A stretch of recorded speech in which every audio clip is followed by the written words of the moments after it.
પીઠવડીના ખેડૂતે રતાળુની ખેતીથી કરીને લાખોની કમાણી, જંગલી પશુઓથી પણ સુરક્ષિત પાક। અમરેલી જિલ્લામાં ખેડૂતો હવે પરંપરાગત ખેતી છોડીને નવનવી અને વૈકલ્પિક ખેતી તરફ આગળ વધી રહ્યા છે। ખર્ચ ઓછો, જોખમ ઓછું અને નફો વધુ મળે તેવી ખેતી ખેડૂતો માટે આશીર્વાદરૂપ બની રહી છે। આવી જ એક પ્રેરણાદાયી કહાની અમરેલી જિલ્લાના સાવરકુંડલા તાલુકાના પીઠવડી ગામના ખેડૂત વિનુભાઈ વાળધાની છે, જેમણે રતાળુની ખેતી કરીને ઉત્તમ સફળતા મેળવી છે। વિનુભાઈ વાળધાએ ધોરણ 10 સુધી અભ્યાસ કર્યો છે અને ખેતીને જ પોતાનું મુખ્ય વ્યવસાય બનાવ્યું છે। પરંપરાગત પાકોમાં ખર્ચ વધતો અને આવક અનિશ્ચિત રહેતી હોવાથી તેમણે કંઈક અલગ વિચાર કર્યો। ગયા વર્ષે પ્રયોગ રૂપે રતાળુની ખેતી શરૂ કરી અને પ્રથમ વર્ષે જ તેમને સારો પ્રતિસાદ મળ્યો। સફળતા મળતા આ વર્ષે પણ તેમણે 5 વીઘામાં રતાળુનું વાવેતર કર્યું છે અને હાલ ઉત્પાદન પણ ખૂબ સારું મળી રહ્યું છે। રતાળુની ખેતીનો સૌથી મોટો ફાયદો એ છે કે આ પાકને જંગલી પશુઓથી મોટું નુકસાન થતું નથી। વિનુભાઈ જણાવે છે કે આ પાકને ન તો જંગલી ભૂંડ ખાઈ શકે છે અને ન તો નીલગાય નુકસાન પહોંચાડી શકે છે, તેથી પાકની રક્ષા માટે વધારાનો ખર્ચ કરવો પડતો નથી। આ કારણસર રતાળુને જંગલી પાક તરીકે પણ ઓળખવામાં આવે છે। ખેતી ખર્ચ વિશે વિનુભાઈ વાત કરતા જણાવે છે કે 1 વીઘામાં અંદાજે ₹50,000 જેટલો ખર્ચ થાય છે, જ્યારે ઉત્પાદન તરફ નજર કરીએ તો 1 વીઘામાંથી ₹1,50,000 થી 1,70,000 સુધીની આવક મળી જાય છે। એટલે કે ખર્ચ ઘટાડ્યા બાદ પણ ખેડૂતને નોંધપાત્ર રીતે નફો મળે છે। બજારમાં રતાળુની માંગ સતત રહેતી હોવાથી ભાવ પણ સારા મળે છે। રતાળુની ખેતીમાં પાણીની જરૂરિયાત પણ મર્યાદિત હોય છે અને જમીન પર પણ ખાસ ભાર પડતો નથી। આ પાક ઓછા સમયમાં તૈયાર થતો હોવાથી ખેડૂતને ઝડપી આવક મળે છે। સાથે સાથે ખેતીમાં જોખમ પણ ઓછું રહે છે, જે આજના સમયમાં ખૂબ મહત્વનું છે। વિનુભાઈ બાળધાની સફળતા જોઈને આસપાસના ખેડૂતો પણ હવે રતાળુ જેવી વૈકલ્પિક ખેતી તરફ આકર્ષાઈ રહ્યા છે। તેઓ કહે છે કે જો યોગ્ય માર્ગદર્શન અને મહેનત કરવામાં આવે તો રતાળુની ખેતી નાના અને મધ્યમ ખેડૂતો માટે ખૂબ લાભદાયી સાબિત થઈ શકે છે। અમરેલી જિલ્લાના ખેડૂતો માટે વિનુભાઈની આ સફળતા એક નવી દિશાનું સૂચન કરે છે। પરંપરાગત ખેતીની સાથે જો નવી અને બજારલક્ષી ખેતી અપનાવવામાં આવે તો ખેડૂતો પોતાની આવકમાં નોંધપાત્ર વધારો કરી શકે છે અને આત્મનિર્ભર બની શકે છે। મારું નામ વિનુભાઈ ડાયાભાઈ બાલધા એટલે પટેલ। મારે 5 વીઘાના રતાળુ આ વર્ષે મેં વાવ્યા છે અને આ રતાળુ લગભગ સૌરાષ્ટ્રમાં રતાળુની ખેતી થતી નથી। ગુજરાતની અંદર વાવે છે ખેડૂતો, પણ ફર્સ્ટ ટાઈમ મેં આ 5 વીઘાના કર્યા છે અને મારા ગામમાં પણ બીજા 5 વીઘાના થયા છે। તો આ વર્ષે ખોદી છે પાકમાંથી આવી ગયા છે। એવો અંદાજ છે કે વીઘે 250-300 મણનો અંદાજ છે, 200 થી 300 મણનો અંદાજ છે। કદાચ 400 થાય ને 500 થાય, પણ 200-250 નીચે તો થતા નથી, એ તો ગેરંટીથી આપણે કહી શકીએ।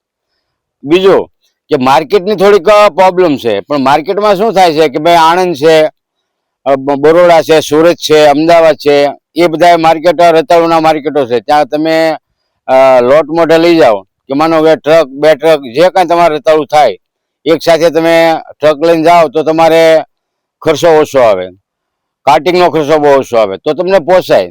અને આનો ભાવમાં તો આ શેરમાં બજાર જેવો ભાવ છે રતાળુનો, કારણ કે રતાળુની પૂરી થાય, રતાળુની વેફર બને, રતાળુમાંથી દવા પણ બને છે।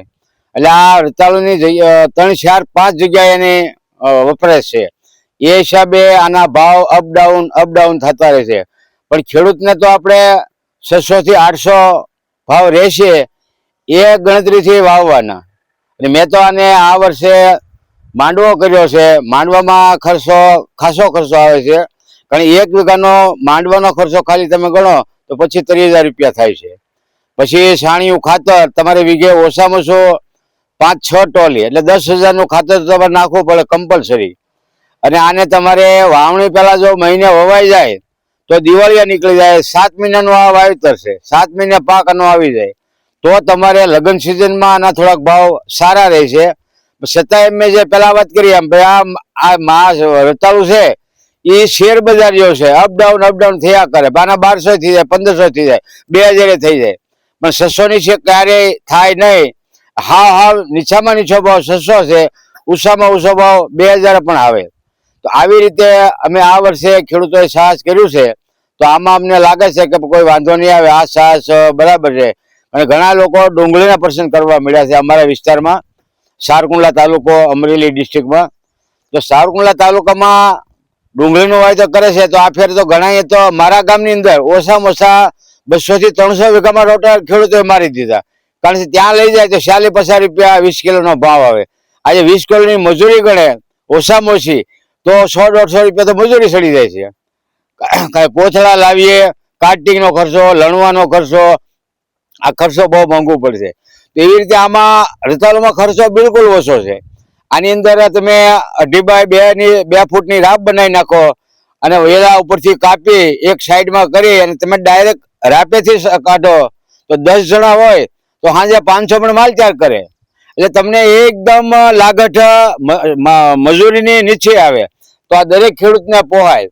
અને આ વસ્તુ એવી છે કે આને કોઈ ઢોર ન ખાય. ભૂંડનું તો ઘરે જ નહીં, કારણ ભૂંડ ઘરે તાનો વેલો એટલો બધો ટાઈટ આવે કે શાકે તો આને વેલો કાપવો પડે. શાકા કે દાંતડા વિનાનો વેલો કપાતો નથી, હાથથી તો વેલો કપાતો નથી બિલકુલ. જેવો વેલો પાક્યો એટલે હાથથી નહીં કપાય, એને સપુ મારવું પડે અથવા દાંતડું મારવું પડે તો આ વેલો કપાય. તો ભૂંડ રોજ તોરે ખાતા નથી. એથી એમ પણ ખેડૂતને સારું રહે, નુકસાન કોઈ આવીને કરે નહીં. અને મેં તો આ વર્ષે માંડવો કર્યો છે, પણ ઘણા અમારા મિત્રો રતાળુ વાવે છે છેલ્લા 10 વર્ષથી.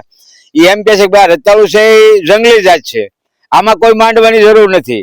આનો વેલો પછી 50-100 ફૂટ સુધી વેલો આગળ વયો જાય છે. જેથી કરીને માંડવો ન કરો તો તમારે વીઘે ખર્ચો ઓછો આવે. કારણ કે બિયારણનો ખર્ચો ગણો તો વીઘે 20,000નો ખર્ચો બિયારણનો સમજી લો તમે, 10,000 ખાતરનો, 30,000 અને બીજા 20,000 આપણે લેબરના મૂકીએ, કાર્ટિંગના લેબરના, તો 50,000 અટકી જાય. તો મને 2-2.5 લાખનો માલ થાય. તો બીજી ખેતી કરતામાં પ્રોફિટ સારું છે. તમે કપાસ કરો, સિંગ કરો, તલ, જુવાર, બાજરી, કોઈ પણ તમે પાક કરો તો બીજા પાક કરતા મને તો આ મારી ત્યાં સારું લાગે છે. હું તો દરેક સૌરાષ્ટ્રના ખેડૂતનું મોટું સંમેલન બોલાવવાનો છું. અહીંયા આખો ભોજન સમારંભ રાખી અને બધાને હું ગાઈડલાઈન આપવાનો છું કે હવે થોડુંક ખેતી ફેરો. એકની ખેતી આપણા વડવા એ કરતા આવે છે, હજારો લાખો વર્ષતા એકની ખેતીમાં કાંઈ નથી લેવાનું. મારે આજે 5 વીઘાના પોપૈયા છે, 5 વીઘાના રતાળુ વાવ્યા છે, 22 વીઘાની કેળું છે અને 46 વીઘાનું મારે આદુ છે. તો આ બધું મેં આ વર્ષે અલગ અલગ પ્રકારનું ખેતી કરી છે. તો સૌ ખેડૂતને અનુરોધ કરું છું, બને ત્યાં સુધી થોડોક પાકની સાઈડ ફેરો. એકને એક પાક નહીં વાવો, બધા આખું ગામ એકને ખેડૂત નહીં વાવો, થોડુંક સાઈડ ફેરો, જેથી કરીને બીજાને પણ આલો સિંગ વાવ્યો કે ગમે વાવ્યો તો ઓછી સિંગ હોવાય, આવો પાક બીજો વધારે હોવાય તો ભાવ બધાને જ હોવાય.